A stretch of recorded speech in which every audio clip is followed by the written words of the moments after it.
नमस्कार दोस्तों, मैं नीरज कुमार। और देखते हैं इम्पोर्टेंट करंट अफेयर। और यह बहुत ही इम्पोर्टेंट है, आपको उसको ध्यान से सुनिएगा और नोट करिए। ठीक है।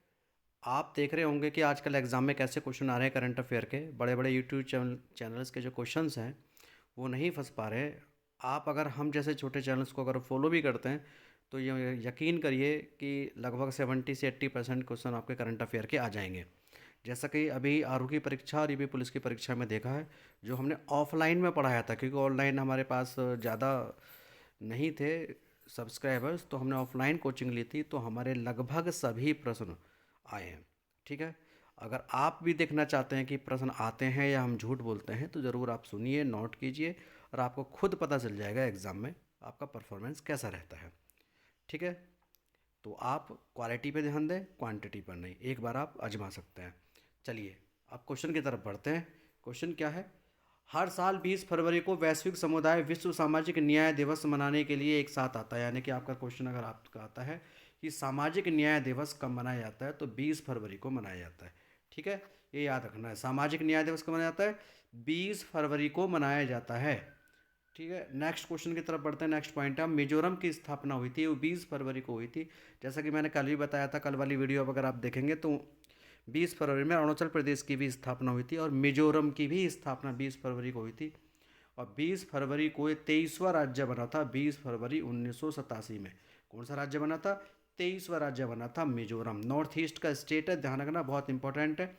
एक चीज़ और मिजोरम के बारे में जान लीजिए कि मिजोरम में परसेंटेज के आधार पर सबसे ज़्यादा वन है। क्षेत्रफल के आधार पर सबसे ज़्यादा वन मध्य प्रदेश में है, लेकिन परसेंटेज के आधार पर सबसे ज़्यादा वन कहाँ पर है? मिजोरम में है। तो याद रखना, ये भी इंपॉर्टेंट पॉइंट है। इसके साथ साथ ये भी आपको पढ़ना है। सरकार यहाँ बदल चुकी है। और सरकार किसकी बनी है? पूर्व आईपीएस अधिकारी हैं जो अभी यहाँ मुख्यमंत्री बने हैं, उनका नाम आप सर्च कीजिए, कमेंट में लिखिएगा, मैं आपको ज़रूर बताऊंगा इसका आंसर। ठीक है। आगे, प्रधानमंत्री नरेंद्र मोदी ने सोमवार को उत्तर प्रदेश के संभल में श्री कल्की धाम मंदिर की आधारशिला रखी है। संभल उत्तर प्रदेश का एक ज़िला है जो मुरादाबाद से कटकर ये ज़िला बनाया गया था। जब मायावती की सरकार थी उस समय ये संभल डिस्ट्रिक्ट बना था। जब उन्होंने 2011 में 3 डिस्ट्रिक्ट बनाए थे तो उसमें संभल भी था। इसी संभल में क्या है आपका? श्री कल्की धाम मंदिर भी है। और एक जिला एक उत्पाद योजना में बताइए संभल किस क्षेत्र में आ गया है? तो आप भी ज़रूर उसको नोट कीजिएगा कि वहाँ ज़्यादातर मैं आपको हिंट दे देता हूँ, सींगों का काम होता है, पशुओं का काम होता है। ठीक है। आगे बढ़ते हैं। इरीडा, IREDA, इरीडा यानी जिसको बोलते हैं भारतीय नवीकरणीय ऊर्जा विकास एजेंसी लिमिटेड। इन्होंने क्या किया है? पंजाब नेशनल बैंक के साथ मिलकर के देश भर में नवीकरणीय ऊर्जा पहल को आगे बढ़ाने के उद्देश्य से एक समझौता ज्ञापन पर हस्ताक्षर किए हैं। तो ये इंपॉर्टेंट क्वेश्चन है, इरीडा ने किस बैंक के साथ समझौता किया है? तो आप बता देंगे पीएनबी के साथ समझौता किया है। किसके साथ? पीएनबी के साथ समझौता किया है। नेक्स्ट पॉइंट की तरफ बढ़ते हैं। प्राइम मिनिस्टर मोदी ने 1 लाख वर्ग मीटर में भारत मार्ट का शुभारंभ किया है। कहाँ पर? दुबई में। देखिए, दुबई में बहुत काम चल रहा है आजकल, यूएई में। ठीक है।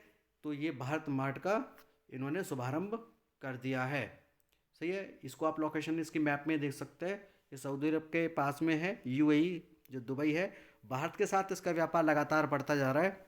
ठीक है। और भारत का व्यापार लगभग 85 अरब डॉलर हो चुका है। तीसरा व्यापारिक भागीदार देश भी बन गया है। ध्यान रखना, अमेरिका और चीन के बाद यूएई। और बहुत ज़्यादा ट्रेड बढ़ रहा है, इसलिए ज़्यादा इंपॉर्टेंस यूएई भी भारत को दे रहा है। तो आगे बढ़ते हैं नेक्स्ट क्वेश्चन की तरफ। क्षेत्र में कनेक्टिविटी को पूरी तरह से बदलने के लिए उत्तर प्रदेश नहीं, सॉरी, उत्तर रेलवे फिरोजपुर डिवीज़न जम्मू और कश्मीर के बारामूला और संगलदान स्टेशन के बीच एक नई मेन लाइन इलेक्ट्रिक, ध्यान रखना, इलेक्ट्रिक मल्टीपल यूनिट और डीजल मल्टीपल यूनिट ट्रेन सेवा प्रारंभ कर दी गई है। ये इस प्रकार की फैसिलिटी पहाड़ों में स्टार्ट कर दी है सरकार ने, विशेषकर जम्मू कश्मीर में। ठीक है। जम्मू कश्मीर के बारामूला में आपसे पूछ सकता है क्वेश्चन, कहाँ पर? बारामूला और संगलदान स्टेशनों के बीच में। ये क्वेश्चन इंपॉर्टेंट है, ये याद रखना है आपको। बरगंडी प्राइवेट और हुरून इंडिया रिपोर्ट में भारत की सबसे मूल्यवान कंपनियों की सूची में रिलायंस इंडस्ट्रीज शीर्ष पर है। देखिए, बहुत बड़ी कंपनी है रिलायंस इंडस्ट्रीज, ये पहले स्थान पर है किस चीज़ में? बरगंडी प्राइवेट और हुरून इंडिया की रिपोर्ट में सबसे मूल्यवान कंपनियों में।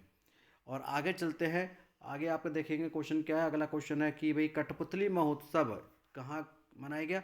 चंडीगढ़ के टैगोर थिएटर में शुरू किया गया 11वां अंतर्राष्ट्रीय कठपुतली महोत्सव। ठीक है, इंपॉर्टेंट क्वेश्चन है, ध्यान रखना। चंडीगढ़ पंजाब हरियाणा की संयुक्त राजधानी है चंडीगढ़, ये याद रखना है। चंडीगढ़ में आजकल विवाद में रहा था अभी मैटर चंडीगढ़ का मेयर, अभी आपने सुना होगा अखबारों में, चंडीगढ़ का मेयर जो बीजेपी ने बना दिया था। अब सुप्रीम कोर्ट ने अनुच्छेद 142 का प्रयोग करते हुए, अपनी शक्ति का प्रयोग करते हुए वहाँ के मेयर को हटा करके आम आदमी पार्टी के मेयर कुलदीप कुमार को बना दिया गया है। और ये पहली बार इतिहास में जब किसी मेयर को सुप्रीम कोर्ट के द्वारा नियुक्त किया गया है, क्योंकि वहाँ पर बेईमानी हो चुकी थी। जो वहाँ का पीठासीन अधिकारी था उसने 8 वोटों को अवैध घोषित कर दिया था, जिसके लिए सीआरपीसी की धारा 340 के अनुसार सुप्रीम कोर्ट ने उस पीठासीन अधिकारी पर एफआईआर करने के आदेश दे दिए हैं। आपराधिक मामला उस पर अब चलेगा कि उसने बेईमानी करवाई थी। ठीक है, आगे बढ़ते हैं। भारतीय वायुसेना ने राजस्थान के जैसलमेर के पास पोखरण रेंज में, कहाँ? पोखरण रेंज में वायु शक्ति 24 अभ्यास का आयोजन किया। कहाँ पर है? राजस्थान में। सही है, आपको ये याद रखना है, वायु शक्ति 24 का अभ्यास के कल भी मैंने बताया था, आप देख सकते हैं। निवेशक शिक्षा और संरक्षण निधि प्राधिकरण ने निवेश सुरक्षा और धोखाधड़ी वाली योजनाओं के बारे में जागरूकता बढ़ाने के लिए डीबीएस बैंक के साथ समझौता किया है। यह जागरूकता बढ़ाने के लिए किस बैंक के साथ? डीबीएस बैंक के साथ समझौता किया है। किसने? निवेशक शिक्षा और संरक्षण निधि प्राधिकरण ने, इसने। ठीक है, नेक्स्ट पॉइंट। केंद्रीय युवा मामले और खेल मंत्री अनुराग सिंह ठाकुर ने गुवाहाटी में खेलो इंडिया यूनिवर्सिटी गेम्स का उद्घाटन किया। बड़ा इंपॉर्टेंट क्वेश्चन है, ध्यान रखना। गुवाहाटी में खेलो इंडिया यूनिवर्सिटी गेम्स कहाँ हो रहे हैं? गुवाहाटी। गुवाहाटी कहाँ पर है?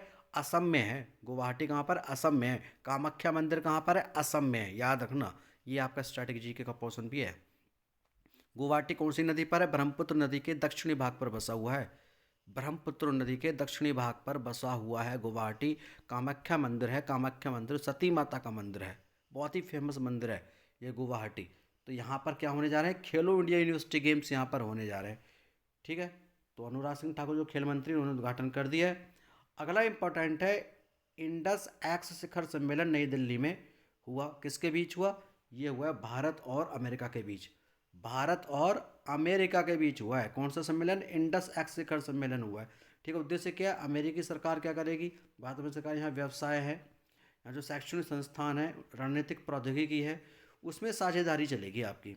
ठीक है, यानी कि डिफेंस के सेक्टर में, एजुकेशन सेक्टर में, ये समझौता इनके बीच में हुआ है। इंडस एक्स शिखर सम्मेलन इसको कहा गया है। ठीक है, आगे देखते हैं रबड़ बोर्ड के बारे में। रबड़ बोर्ड के बारे में आपने देखा होगा, अभी आरओ की परीक्षा हुई है कुछ दिन पहले, उसमें क्वेश्चन भी आया था, इसका हेडक्वार्टर पूछा था, और भी थे उसके हेडक्वार्टर पूछे थे, मैच करने के लिए आया था। पता है तो आप मैच कर देंगे, नहीं पता है तो आप ढूंढते रहेंगे, लेकिन आप पढ़िएगा। रबड़ बोर्ड अधिनियम 1947। ठीक है, एक वैधानिक संगठन है। क्या है रबड़ बोर्ड? एक वैधानिक संगठन है, लीगल एक ऑर्गेनाइजेशन संगठन है ये। सही है, तो ये 1947 के तहत गठित हुआ है रबड़ बोर्ड। और रबड़ सबसे ज़्यादा जो नेचुरल रबड़ है भारत के अंदर, वो कहाँ होती है? वो केरल में होती है। विश्व में भले ही थाईलैंड में होती है, लेकिन भारत में केरल में होती है। और आगे है आपका, यह किसके अधीन काम करता है भाई? ये काम करता है किसके अधीन? उद्योग मंत्रालय के अधीन। ठीक है, उद्योग मंत्रालय के प्रशासन नियंत्रण में कार्य करता है। इसका जो मुख्यालय है रबड़ का, वो कहाँ पर है? कोट्टायम, केरल में इसका मुख्यालय है। कोट्टायम केरल में इसका मुख्यालय है। और इस बार इन्होंने क्या किया है, जो इसके बजट में धनराशि है 23% बढ़ा दी, और कितना हो गया अब? 708.7 करोड़ रुपए कर दिया गया है। इसके धनराशि को बढ़ाने का मतलब है कि हम रबड़ क्षेत्र में आगे बढ़ना चाहते हैं। तो 23% इसकी धनराशि बढ़ चुकी है। इसके हेडक्वार्टर वगैरह सारी चीज़ आपको पढ़ लेनी है ध्यान से। मिशन एस्पेडस क्या है? तो आपको पता होगा कि जो लाल सागर है ना, लाल सागर तो सुना होगा, सुएज की खाड़ी के पास में लाल सागर है। यहाँ जो हमारा एक्सपोर्ट इंपोर्ट होता है दुनिया के कई देशों का, वहाँ से होता है, बहुत ही इंपॉर्टेंट स्थान है। तो वहाँ पर यमन देश के जो हूती विद्रोही हैं वो वहाँ पर हमला कर देते हैं। तो इस हमले से बचने के लिए यूरोपीय संघ ने हाल ही में लाल सागर में वाणिज्यिक जहाज़ों को ईरान समर्थित, क्योंकि ईरान का माना जाता है समर्थन है, हौती विद्रोहियों के हमले से बचने के लिए मिशन एस्पाइडस शुरू किया गया है। मिशन एस्पाइडस शुरू किया गया है। तो ध्यान रखना, किसने किया है शुरू? यूरोपीय संघ ने शुरू किया है। यूरोपीय संघ ने इसको स्टार्ट किया है। ये विद्रोही कहाँ के हैं? यमन के विद्रोही हैं। ध्यान रखना, ये विद्रोही कहाँ के, यमन के विद्रोही हैं, हौती विद्रोही इनको बोलते हैं। लाल सागर का जो उत्तरी भाग है वो आपने देखा होगा, उसको बोलते हैं सिनाई प्रायद्वीप, जो मिस्र के अंडर में है। लाल सागर का उत्तरी भाग कौन सा है, सिनाई प्रायद्वीप है। और सिनाई प्रायद्वीप किसके अंडर में है, मिस्र के अंडर में है। ठीक है। अब ये क्या है भाई, सिनाई प्रायद्वीप पड़ता है भाई साहब आपका एशिया में, जबकि मिस्र पड़ता है आपका अफ्रीका में। तो इसका मतलब हुआ कि दोनों महाद्वीपों में, इसका मतलब एशिया में और अफ्रीका में भी ये मिस्र का हिस्सा है। तो अकाबा की खाड़ी और सुएज की खाड़ी इसे विभाजित करती है, यानी कि सिनाई प्रायद्वीप द्वारा क्या होता है, अकाबा की खाड़ी बन जाती है और एक दूसरे हिस्से में सुएज की खाड़ी बन जाती है इसी के माध्यम से। यमन और सऊदी अरब की सीमा पूर्व में लाल सागर से लगती है। किसकी सीमा लगती है, यमन और सऊदी अरब की सीमा लगती है लाल सागर से लगती है। भैया इनके जो हमले हुए कब से स्टार्ट हुए हमले, जब से इसराइल ने ये गाजा पट्टी पर हमले किए हैं तब से हो गया, क्योंकि मिस्र की सीमा उधर से लगती है। आरओ की परीक्षा में ये भी क्वेश्चन आ चुका है इस तरीके के क्वेश्चन, तो मैं पहले से ही पढ़ाता रहा हूँ, ये सब टाइप के क्वेश्चन एग्जाम में आते रहते हैं, लेकिन आप लोग पढ़ते नहीं है, बस पढ़िए आप। इसकी सीमा उत्तर और पश्चिम में मिस्र, ठीक है, इसकी सीमा उत्तर और पश्चिम में किससे लगती है, मिस्र में, मिस्र से लगती है। ठीक है। और पश्चिम में सूडान, इरिट्रिया, जिबूती से भी इसकी जो बाउंड्री है वो लगती है। ये आपको याद रखना है भैया, ये बात चल रही है सुएज नहर यानी कि लाल सागर की बात चल रही है। अब ये जो लाल सागर है इसके बारे में आप देख सकते हैं कि अदन की खाड़ी और बाब अल मंडेब की संकीर्ण जल डमरू मध्य के माध्यम से दक्षिण में अरब सागर और हिंद महासागर से जुड़ा हुआ है। आप एक बार इस चीज़ को मैप में देख सकते हैं, आपके घर में आपके आसपास में मैप होगा जहाँ लाल सागर है, तो आप ये समझ जाएंगे, उसको थोड़ा देख लेना, वहाँ पर अदन की खाड़ी आपको मिलेगी, वो इससे बाबल मंडीप से ये आपका जुड़ा हुआ है। इसके दक्षिण में अरब सागर है और हिंद महासागर है। तो किससे जुड़ा हुआ है अदन की खाड़ी और बाबल मंडीप, अरब सागर और हिंद महासागर से। आगे देखेंगे आप, साधवान द्वीप, शायद आपने ना सुना हो अभी तक, साधवान द्वीप सुएज की खाड़ी के प्रवेश द्वार पर ही स्थित है। तो आपसे पूछ सकता है एग्जामिनर कि साधवान द्वीप कहाँ है, ये सुएज की खाड़ी के प्रवेश द्वार पर ही स्थित है, उसके मेन गेट पर ही स्थित है। आगे क्वेश्चन है भारत नेट परियोजना, देखिए बहुत बड़ी परियोजना है भारत नेट परियोजना। भारत नेट परियोजना यह दुनिया की सबसे बड़ी ग्रामीण दूरसंचार परियोजना है, यानी कि प्रत्येक गांव में ये नेट कनेक्टिविटी देना चाहते हैं। तो भारत नेट परियोजना का संबंध किससे, ये दुनिया की सबसे बड़ी ग्रामीण दूर संचार परियोजनाओं में से एक है। देश की सभी ग्राम पंचायतों में चरणबद्ध तरीके से इसको लागू किया गया है। हालांकि ये परियोजना 2011 से चल रही है। अब इसका तीसरा चरण प्रारंभ हो चुका है। कौन सा चरण, तीसरा चरण प्रारंभ हो चुका है। तीसरा चरण कौन सा है, ये स्टार्ट हो गया बीएसएनएल के माध्यम से। भारत नेट का तीसरा चरण, इसका कार्यान्वयन कौन कर रहा है, बीएसएनएल।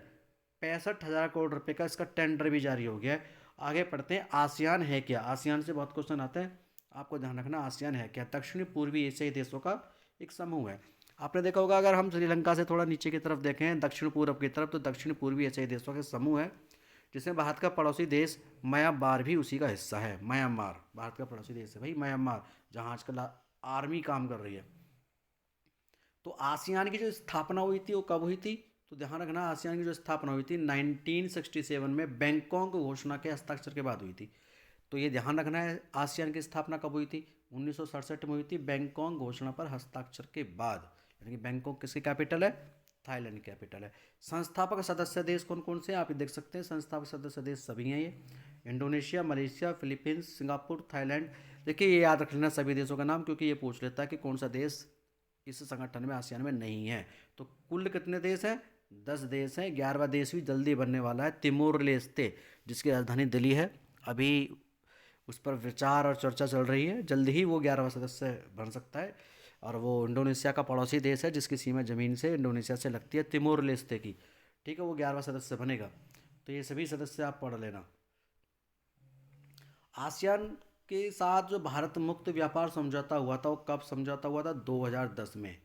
भारत के साथ मुक्त व्यापार समझौता आसियान से चल रहा है 2010 से, तो ये आपको याद रखना है। आगे है, आसियान भारत मुक्त व्यापार समझौता हो गया। वैतरणा नदी के बारे में पढ़ते हैं, हाल ही में चर्चा में रही है वैतरणा नदी चर्चा में रही है। ठीक है, तो ये रही वैतरणा नदी आपकी, वैतरणा नदी हाल ही में चर्चा में रही है, ये आपको याद रखना है। तो ये कहाँ पे, मुंबई के उत्तर और तापी नदी के दक्षिण क्षेत्र में पश्चिम की ओर बहने वाली नदी है। पश्चिम की ओर को बहेगी तो इसका मतलब है कि ये अरब सागर में गिरेगी, खंबात की खाड़ी के जरिए अरब सागर में ये पहुँचती है। खंबात की खाड़ी आपका अरब सागर का हिस्सा है। और इसका जो जल प्रवाही क्षेत्र 2019 वर्ग किलोमीटर क्षेत्र में इसका जल प्रवाहित होता है। कौन सी नदी का, वैतरणा नदी का, ठीक है, ये याद रखना है आपको, वैतरणा नदी का पश्चिम की ओर को बहती है। हाल ही में पुरातत्वविदों ने क्या किया है, मोरोधारो नाम की एक हड़प्पा युग की किलेबंद बस्ती खोज ली है। किलेबंद बस्ती हिस्ट्री क्वेश्चन है, करंट अफेयर क्वेश्चन है, काफ़ी इंपॉर्टेंट है, ये आपको याद रखना है। कौन सा है, मोरोधारो, इसकी खोज कर ली है। ये कहाँ पर खोजा गया है, तो ये किलेबंद बस्ती खोजी गई है गुजरात में, कच्छ ज़िले में। आपको पता होगा कि जब से सिंधु घाटी सभ्यता के स्तरों की खोज की गई है, उनमें सबसे ज़्यादा संख्या गुजरात में ही मिली है। ठीक है, तो कच्छ के रण में और खंबात की खाड़ी में बहुत सारे एरिया ऐसे हैं जो सिंधु घाटी सभ्यता के ज़माने से जुड़े हुए हैं। वहाँ पर एक मोरोधारो नाम की भी एक बस्ती मिल चुकी है। तो ये याद रखना है, ऐतिहासिक क्वेश्चन है, बड़ा इंपॉर्टेंट है। और आज की करंट अफेयर इतनी ही है और बहुत ही इंपॉर्टेंट है। एक दिन की इतनी करंट अफेयर काफ़ी होती है, आप ध्यान से ज़रूर पढ़िएगा। तो मैं ये आपको गारंटी के साथ कह सकता हूँ कि आपकी करंट अफेयर एग्ज़ाम में ज़रूर फंसेगी। मैं ऐसा क्यों दावा कर रहा हूँ, मेरा दावा करने का एक आधार है, क्योंकि मुझे 15 साल से पढ़ने और पढ़ाने का ही एक्सपीरियंस है। 7 बार से ज़्यादा UPPCS के मैंने एग्ज़ाम और इंटरव्यू में मैं शामिल हो चुका हूँ। तो मुझे कौन सा करंट अफेयर उचित है, कहाँ अप्रोच हो सकती है एक एग्जामिनर की, किस क्वेश्चन को उठा सकता है, इसका थोड़ा अनुभव है, आप उसका फ़ायदा उठा सकते हैं आप चाहें तो। ठीक है, बाकी भैया हमारे अगर तुम संख्या देखोगे यूट्यूब पे नंबर्स कितने हैं, तो नंबर्स देख के पढ़ोगे तो फिर कुछ नहीं मिलेगा आपको, आप बड़ी बड़ी जगह जा सकते हैं। ठीक है, धन्यवाद। मैं नीरज कुमार।